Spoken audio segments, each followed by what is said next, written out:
네, 여러분 오늘 2025년 선교 주일로 우리가 또 준비하고 오늘 이렇게 맞이하고 있습니다. 오늘 날씨가 굳어서 또 현장에 또 일부 오시고 또 많은 숫자가 온라인에 계시지만 오늘 또 장로님 뜨거운 마음으로 기도해 주신 것처럼 오늘 그 선교 주일에 귀한 마음이 다시 우리가 좀 새로워지고 또 더 깊은 결단으로 나가는 귀한 선교 주일 되기를 바랍니다. 여러분 짐 엘리엇이라는 이름 들어보셨습니까? 남미의 에콰도르 식인 부족 아우카족을 향해서 나아갔던 28살의 젊은 선교사입니다.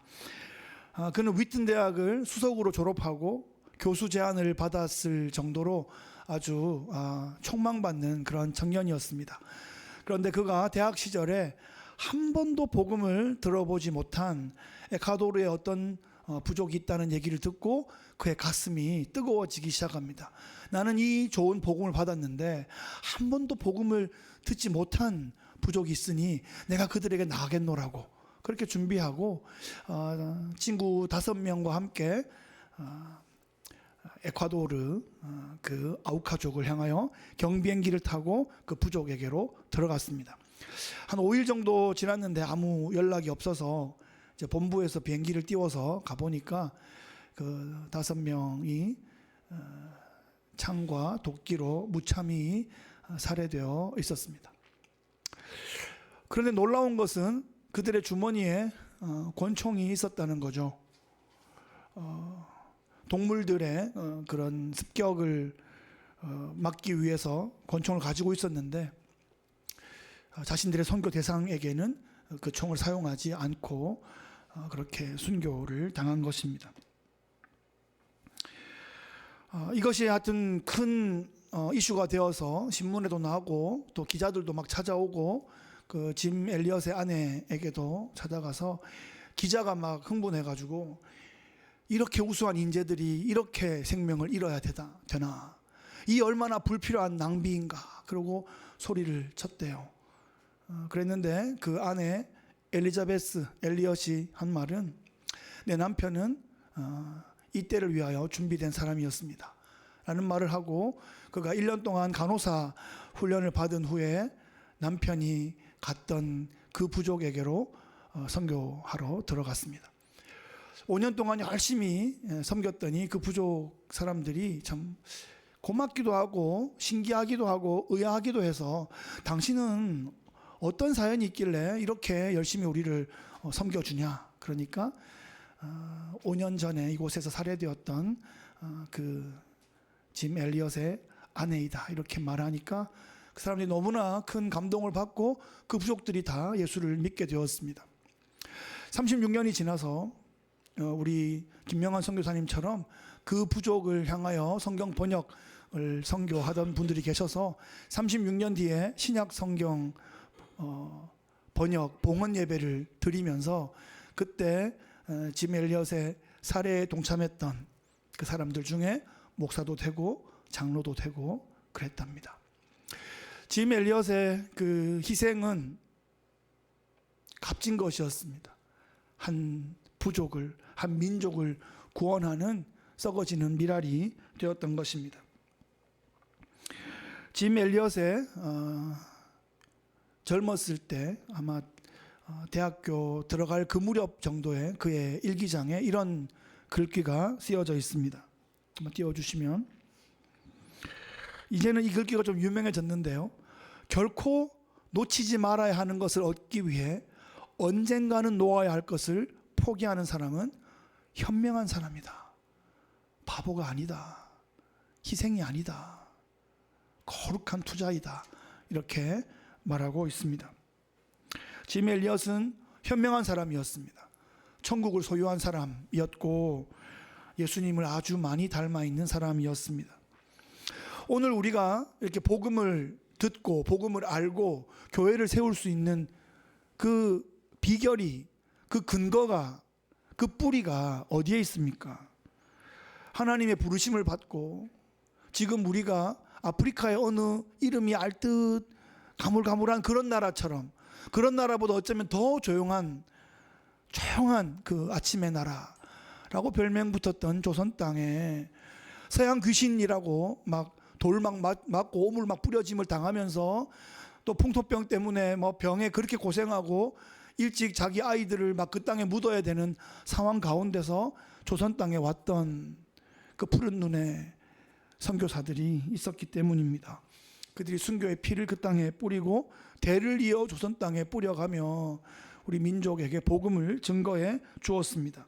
그 순교적 헌신 때문에 우리가 복음을 듣게 되었고, 복음으로 민족이 변하게 되었고, 우리 민족이 부흥하게 되었습니다.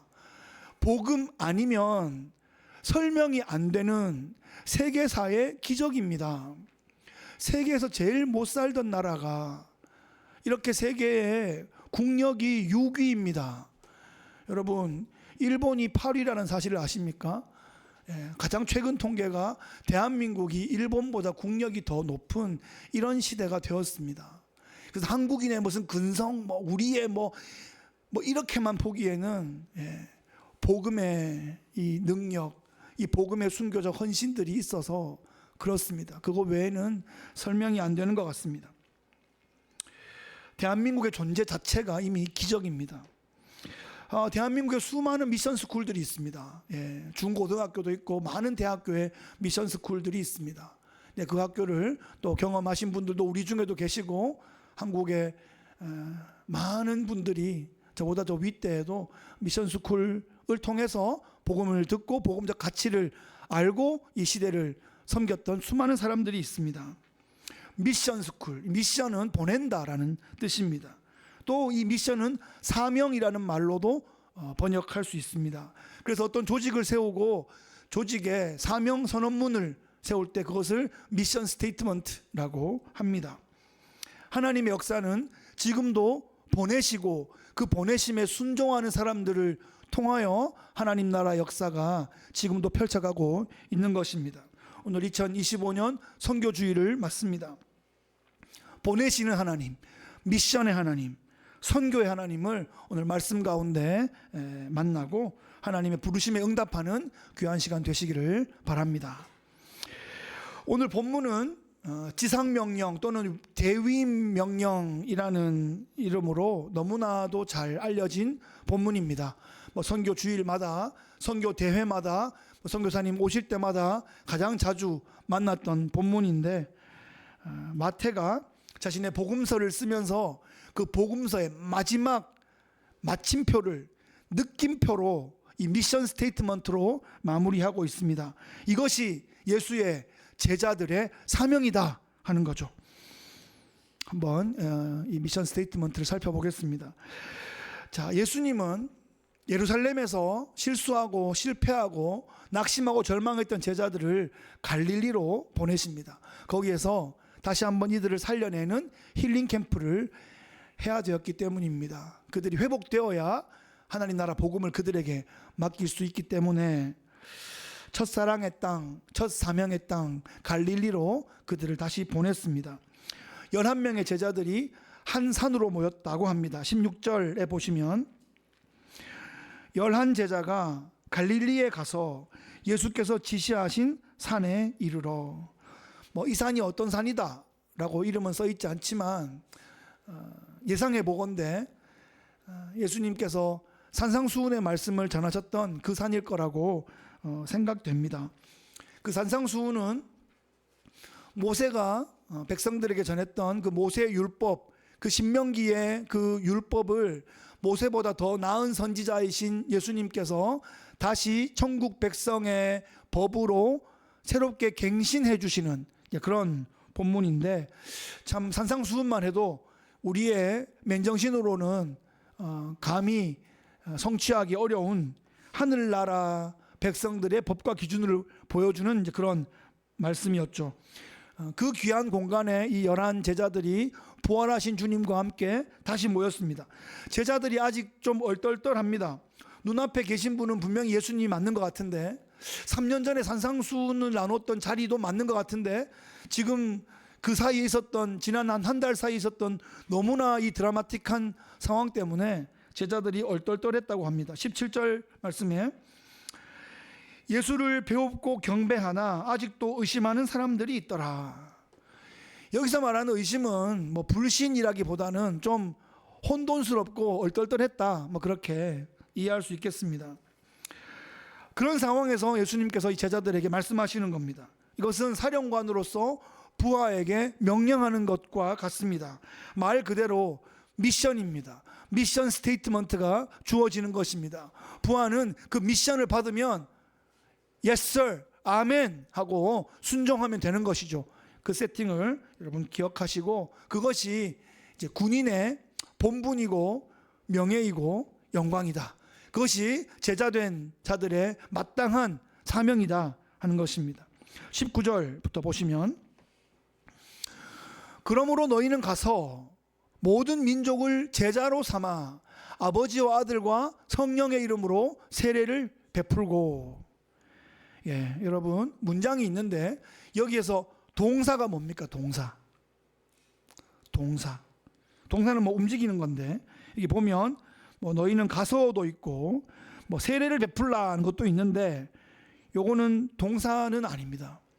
동사는 여기 좀 숨겨져 있는데 마세티오라는 동사인데, 이것은 제자 되다, 제자 삼다라는 뜻입니다. 이것이 이 문장의 유일한 주동사가 되겠습니다.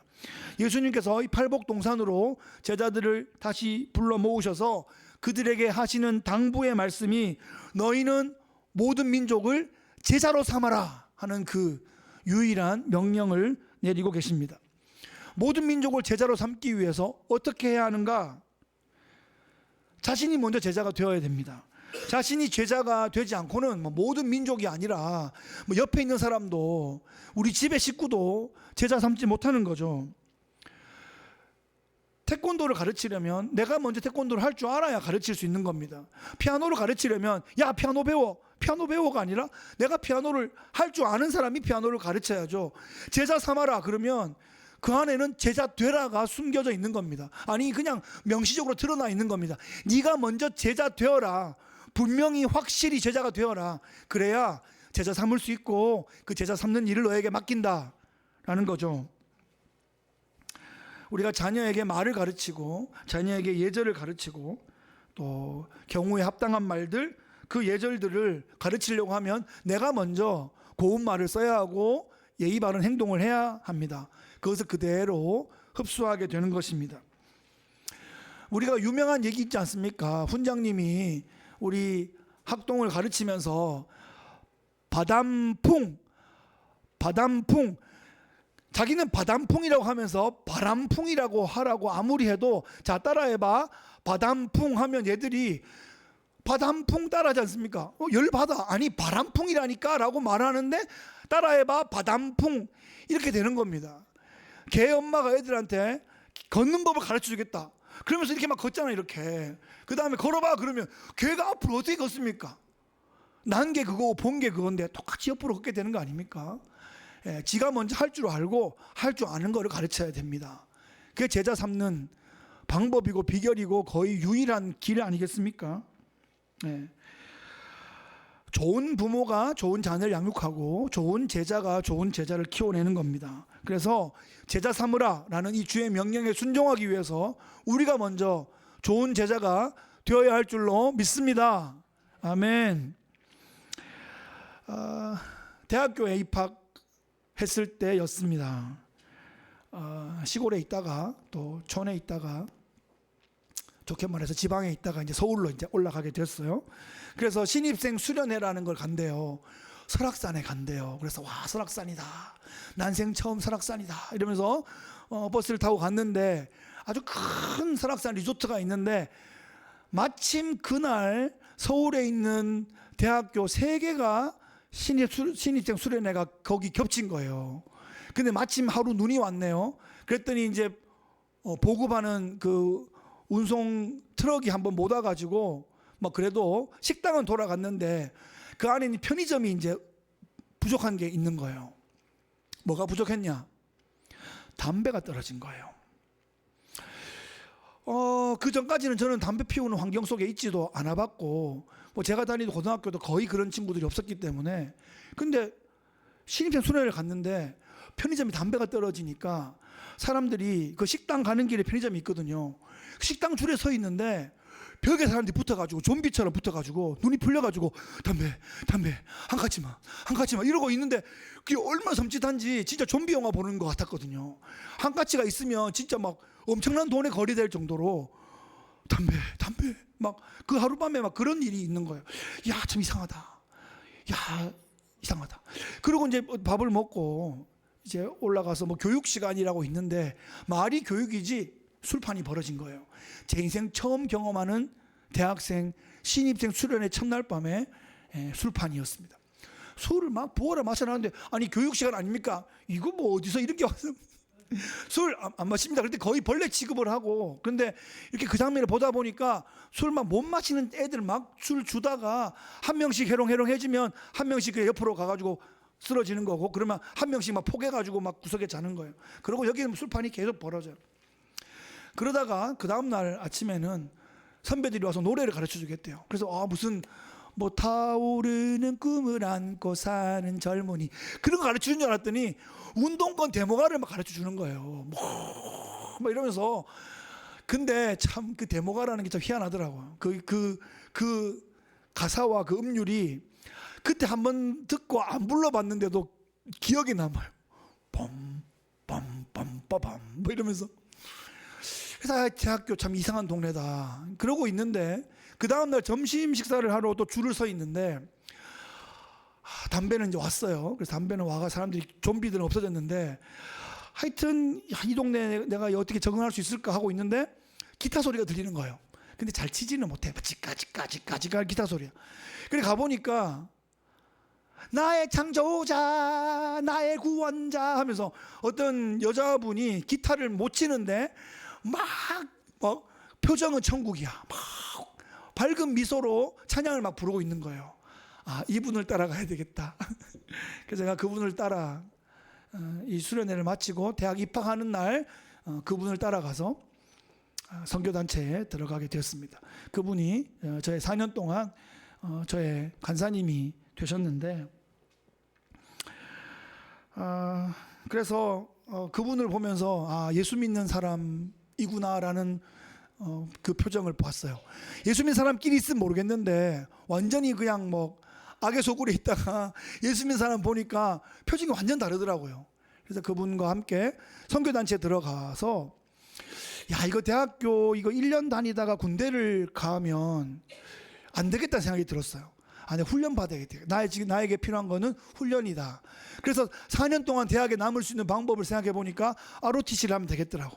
그래서 제가 ROTC를 한 겁니다. 대학 4년 동안 선교 훈련과 또 이 군사 훈련을 동시에 받으며 4년을 대학 생활을 한 겁니다. 그리고 이제 1학년을 마칠 때 제 선교단체에서 40일 겨울 합숙 제자훈련이 있다 그래가지고 제자훈련 되는 일에는 다 하겠다. 그리고 아버지한테 못 내려갑니다. 그리고 제가 40일 제자훈련을 들어가서 숙박하며 훈련하고 또 서울 시내 막 뿌려지고 지하철에 막 가가지고 막 여러분 주 예수를 믿어 주시옵소서 막 이러면서 정신없는 말도 막 하면서 막 전도하고 뭐 그런 훈련들을 1학년 때 받았습니다.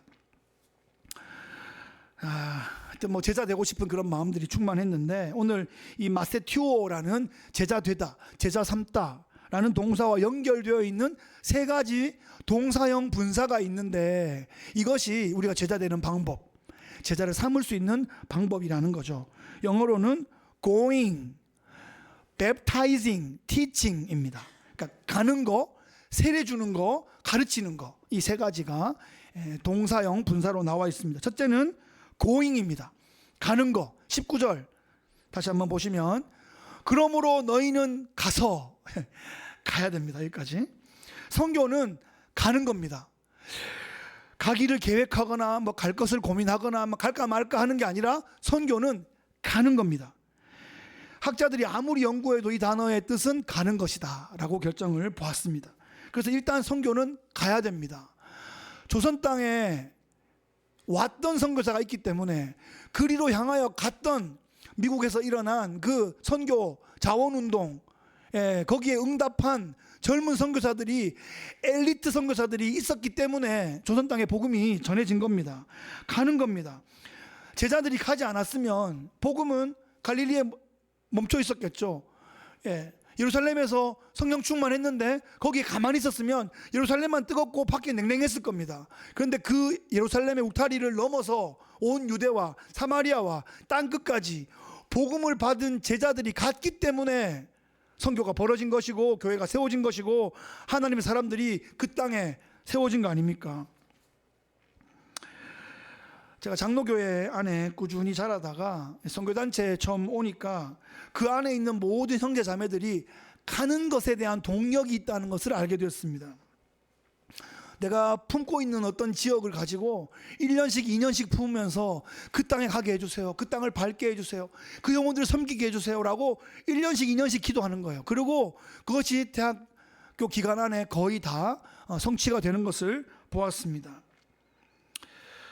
제가 그 만났던 그 간사님, 기타 둥가둥가 치던 그 간사님은 러시아어과가 전공이셔서 러시아 모스크바 하바롭스키 러시아 시베리아 열차를 타고 러시아에 가는 게 꿈이셨어요. 그걸 계속 기도하고 계셨는데 그게 마침 제가 나타나니까 이제 그 다음 여름에 이제 가게 됐어요. 8월 달에. 그 러시아 선교팀이 준비된다고 벌써 이제 1년 전에 선포가 되잖아요.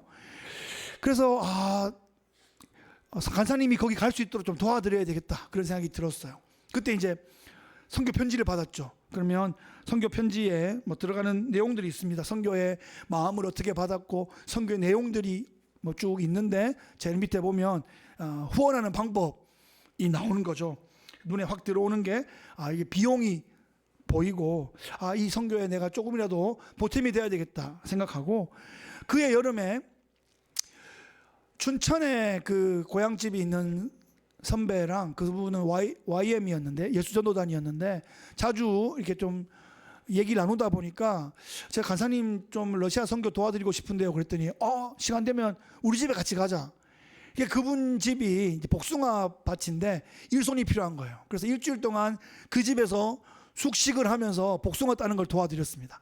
아주 그냥 복숭아 잔털이 막 앞만 씻어도 안 지워져서 일주일 동안 막 이렇게 막 몸을 막 틀어가면서 하여튼 그걸 잘 섬겼더니 토요일에 서울 올라갈 때 하얀 봉투를 하나 주는 거예요.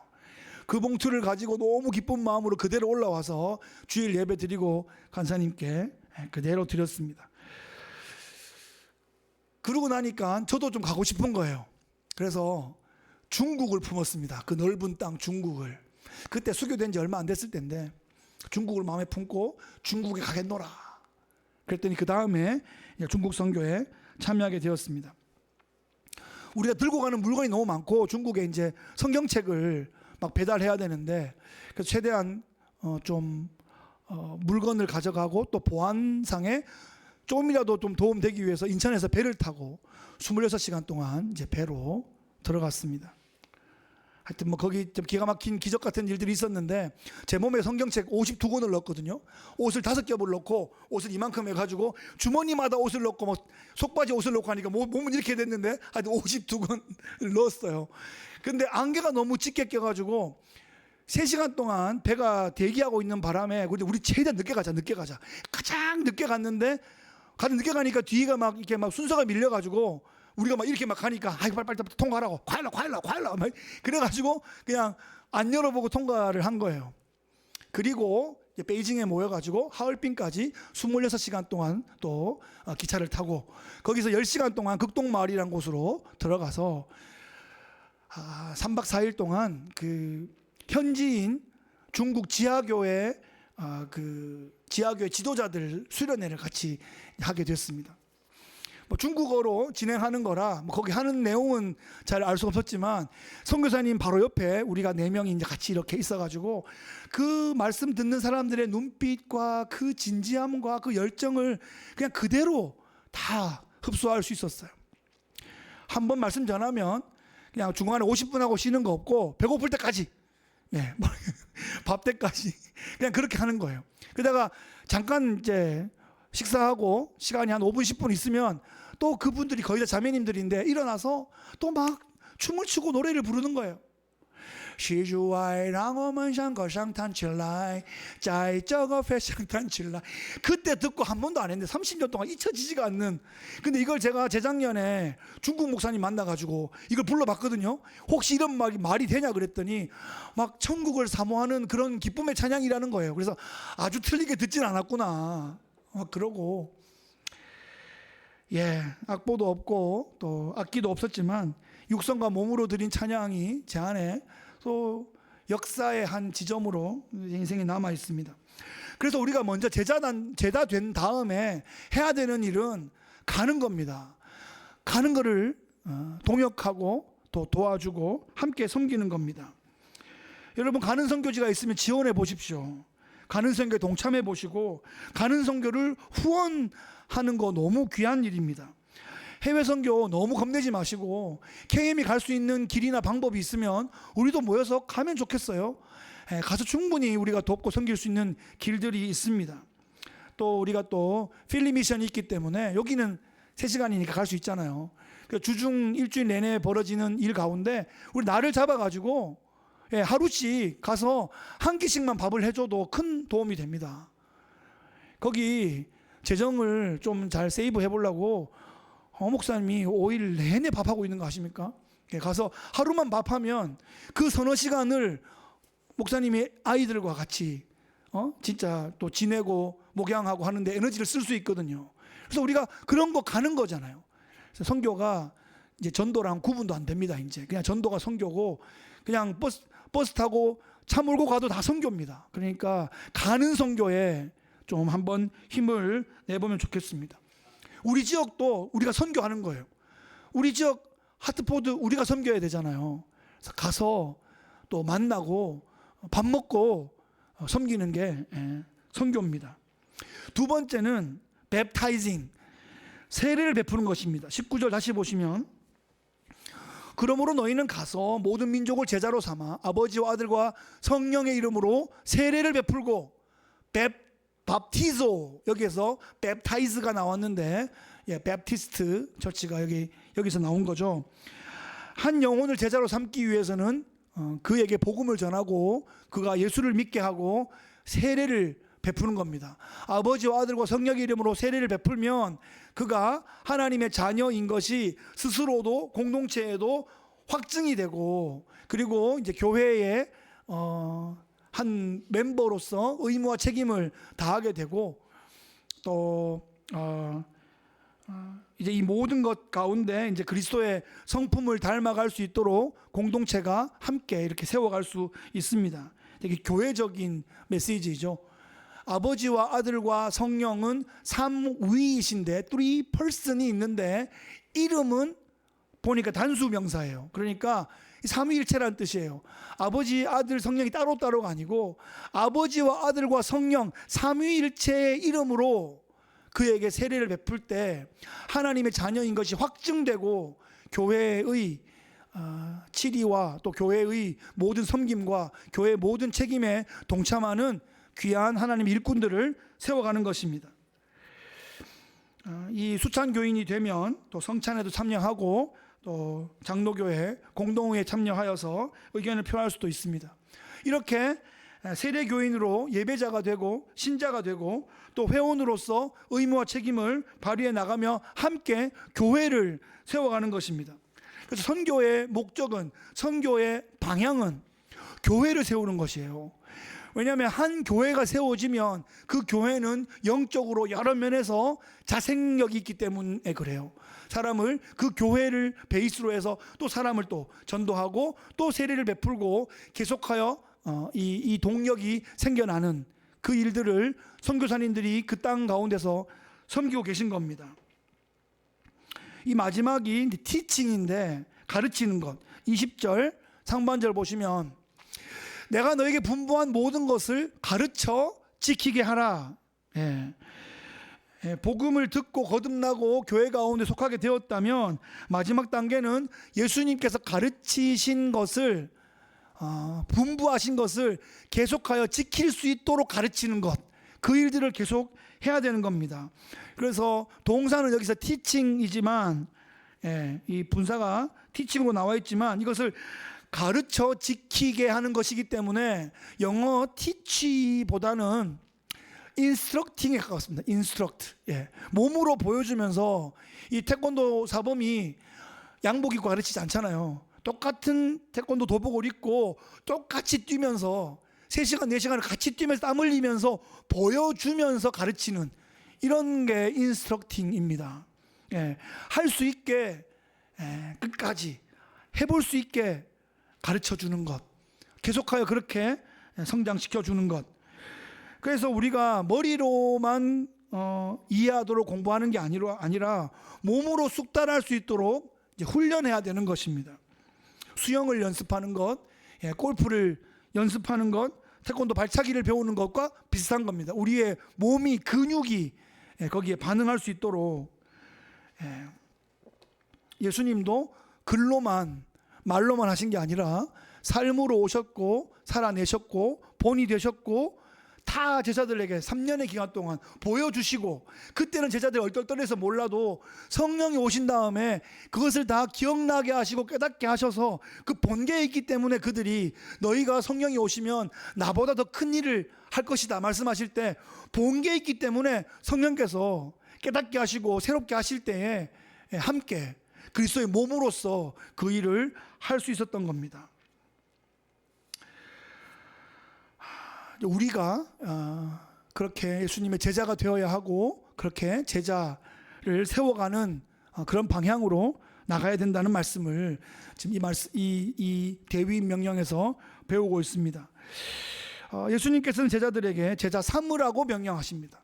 그것은 감으로써 또 세례를 베풀므로써 지킬 수 있도록 가르침으로써 할 수 있다, 이렇게 가이드를 주고 계신데, 예수님께서 제자들에게 이거조차도 말로 잘 하신 다음에 그냥 한번 해봐라 하고 한번 지켜보겠다, 이게 아니라 예수님이 우리에게 분명한 권위로서 말씀하시고 함께 하시겠다는 약속으로 함께 하시는 겁니다. 18절과 20절 하반절 말씀 보시면 이게 인클루지오, 봉투 구조처럼 18절, 예수께서 나와 말씀하여 이르시되 하늘과 땅의 모든 권세를 내게 주셨다. 그 하늘과 땅의 모든 권세를 가지신 예수님께서 20절 하반절, 볼지어다 내가 세상 끝날까지 너희와 항상 함께 있으리라 하시니라. 이게 마태복음 마지막이거든요. 임마누엘의 약속으로 마무리하고 있어요. 그냥 명령만 하고 치우는 게 아니라 내가 세상 끝날까지 너희와 항상 함께 하겠다, 임마누엘을 약속하고 있죠. 마태복음 1장 기억나십니까? 마태복음 예수님이 태어나시는 그 족보 다음에 나오는 탄생 내러티브에 아들을 낳으리니 그 이름을 뭐라고요? 임마누엘이라 하리라. 예수님이신데 예수님 이름이시잖아요. 임마누엘은 그 자체로 이분이 하나님이다라는 뜻을 말하고 있죠. 내가 너희와 함께 하겠다라고 1장에 말씀하시고 28장에서 내가 너희와 세상 끝날까지 함께 하겠다 약속하시는 거예요. 그 주님께서 하늘과 땅의 모든 권세를 가지고 우리에게 제자 되어 제자 삼으라 말하고 있고, 가서 세례를 베풀고 지킬 수 있도록 가르침으로 해라, 내가 너희와 함께 하겠다, 이렇게 약속하시는 겁니다. 지금도 예수님은 당신의 제자들과 함께 하시고 당신의 몸된 교회와 함께 하시며 하나님 나라 선교를 이루어가고 계십니다. 말씀을 정리하겠습니다. 여러분, 선교는 누가 하는 겁니까? 선교는 하나님이 하시는 겁니다. 선교는 하나님의 것입니다. 그 하나님의 선교에 우리를 불러 사용해 주시니까 감사한 것이죠. 선교에 쓰임 받는다는 것은 너무나 귀한 일입니다. 오늘 우리 교회의 선교 주일입니다. 앞으로 또 몇 주간 이 선교에 대해서 좀 생각하는 그런 주간을 갖고자 합니다. 이 선교는 교회로서 꼭 해야 되는 것이다 라는 정도가 아니라 이 교회 자체가 선교로 부름받은 공동체다라는 그런 정체성을 가져야 됩니다. 몇 가지 적용하면서 마무리하겠습니다. 첫째는 제가 교회 처음 왔을 때 장로님들이 물어보신 거예요. 목사님, 선교를 어떻게 하실 거예요? 라고 물어보셔서 제가 첫 번째 기억납니다. 바로 제 입에서 한 말이 하던 선교 잘하자, 이거였습니다. 하던 선교 잘하자. 많은 선교지가 있어요. 많은 선교사님들이 계세요. 그런데 하나님께서 우리 교회와 어떻게든 연결시켜 주신 그 내러티브가 있는 분들을 귀하게 여겨야 됩니다. 우리에게 맡겨진 선교지를 우리가 품어야 됩니다. 뭐 선교지가 앞으로 더 많아질 수는 있겠지만 지금 하고 있는 선교를 기본적으로 잘하는 게 중요합니다.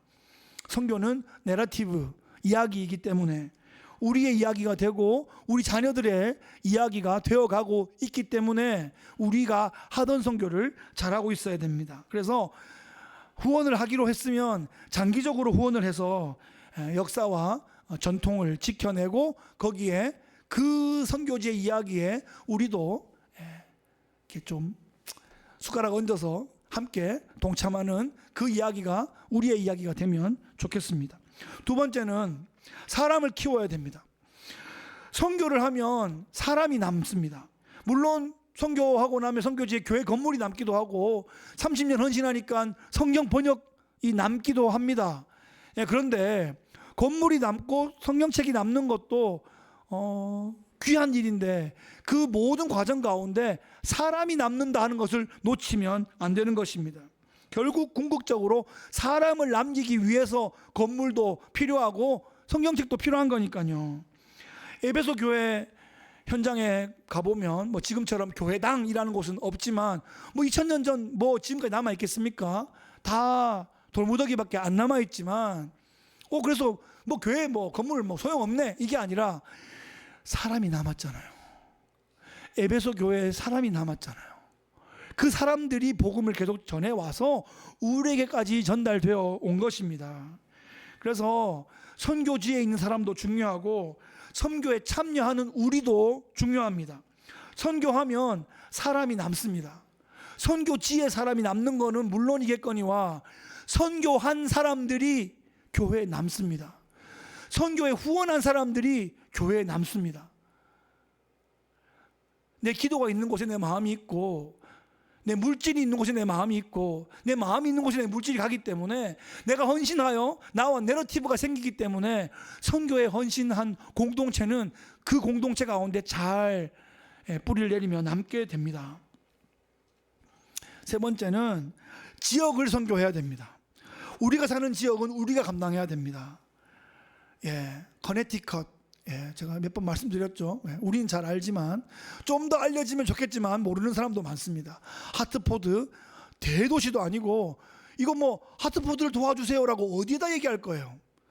이 도시는 우리가 살고 있기 때문에 우리가 품어야 되는 겁니다. 그래서 이 도시에 복음이 필요한 곳이 없는가, 이 도시에 관심과 지원이 필요한 곳이 없는가 우리가 물어보고 알아내고, 그래서 우리가 뭐 직접 하기 어려우면 잘 하고 있는 사람이나 공동체를, 기관을 잘 찾아서 지원하면 됩니다. 그래서 우리가 살아가는 이 도시가 좀 더 거룩하게, 좀 더 순결하게, 좀 더 공의롭게, 좀 더 그렇게 더 하나님 나라의 모습으로 세워져 가게 되는 데에 우리가 쓰임 받아야 되는 거예요.